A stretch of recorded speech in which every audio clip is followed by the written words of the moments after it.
got 2 win totals for the Big Ten. I'll start one off here. You mentioned them earlier, the Washington Huskies. I'm taking them over 7.5. I think with Jed Fish at the helm at Arizona, they had 1 win in that first season. They jumped to 5 wins in that second season. Uh, the trio they have with Damon Williams, Jonah Coleman, and Denzel Boston on offense. Damon Williams could be a very sneaky dark horse Heisman contender in my mind. And I think in a lot of people's minds too, because you look at what Fish did in Arizona with Noah Fafita, right, in 2023. And obviously Tet McMillan there. And then, look at what they were last year. Like, obviously, McMillan still goes in the top 10 in the NFL draft, but Fafita wasn't anything like he was in 2023 last year. So, Which surprised me. I'll be honest. That surprised yeah, me. yeah. And then the defensive side of the ball, I mean, I know Fish had to replace a couple of coordinators, but I'm of the liking that I think Ryan Walters, some guys are just designed to be coordinators, right? They're not designed to be head coaches. And he hired him as the defensive coordinator to replace Belichick.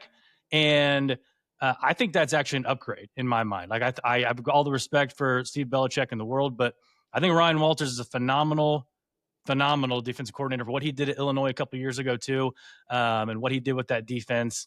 Looking at the schedule, they got the 10th toughest strength of schedule in the conference, 36 in the Power Four, so middle of the pack there. They've got Colorado State, UC Davis, and Wazoo to open up the year. Should open up 3-0 there. I mean, they go to Washington State in the Apple Cup. They get Rutgers, Illinois, and Purdue all at home, going to the Pacific Northwest. I mean, Husky Stadium is right there. I mean, top 10 toughest places to play in the country in our eyes. You got to find 2 more wins after, if you assume those 6 games, you got to find 2 more wins. You go to Maryland, which again, traveling Seattle to Maryland is tough for anybody. At Michigan, that's going to be tough. At Wisconsin and at UCLA, they're all going to be tough games. And then you get home games with Ohio State and Oregon.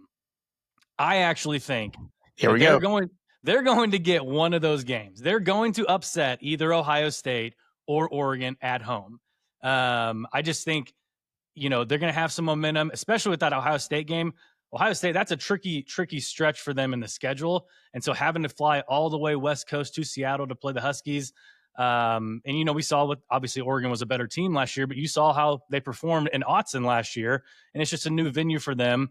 Kelly Ford has them favored in 9 games, including at Maryland and Wisconsin and UCLA. So I am taking Washington over 7.5 wins this year.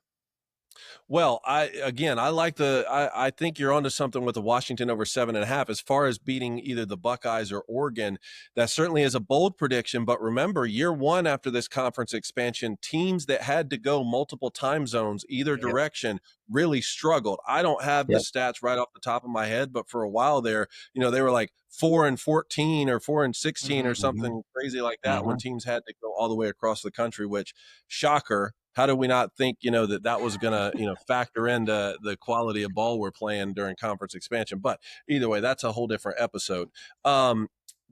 Oregon's game really translates well to the Big Ten with the type of program that Dan Lanning has built. And even before he got there, they understand how important the line of scrimmage is with Dan Lanning learning under Kirby Smart and the way that they prioritize defense. And then still on offense, we can be explosive and do some things.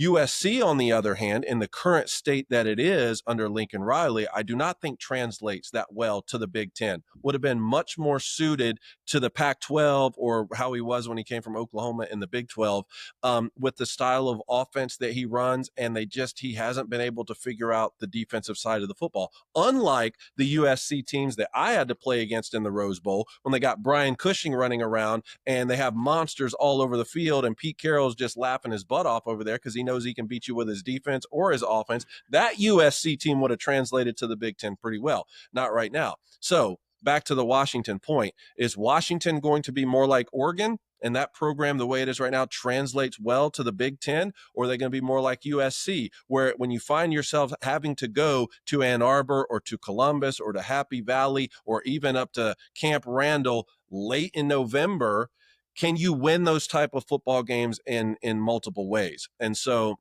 That's why I'm really interested to see because, like you said, Gamer at quarterback coming in. We know what Jed Fish can do. I'm glad you called out Noah Fafita, and it wasn't even just him. They had another quarterback at Arizona. Noah Fafita won the starting job to. I Jaden can't Delora. remember. Jaden Yeah, Delora. Delore, right? And I mean, they were having success with multiple guys, and Mhm.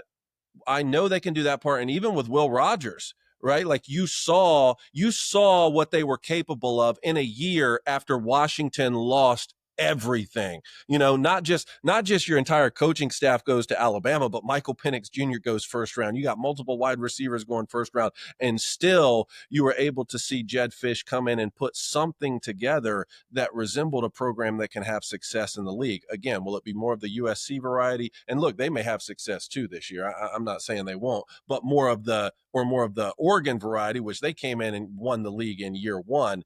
To do that, you got to run the football well, or at least consistently, and you got to play strong defense. Those are the two aspects to Jed Fish. I'm wondering, hey, can they win a game with their defense if they have to? Can they win a sloppy game late in the year if they're playing Michigan or Wisconsin on the road or something in the Midwest? Can they win a game by running the football and not necessarily throwing for 385 yards? That remains to be seen.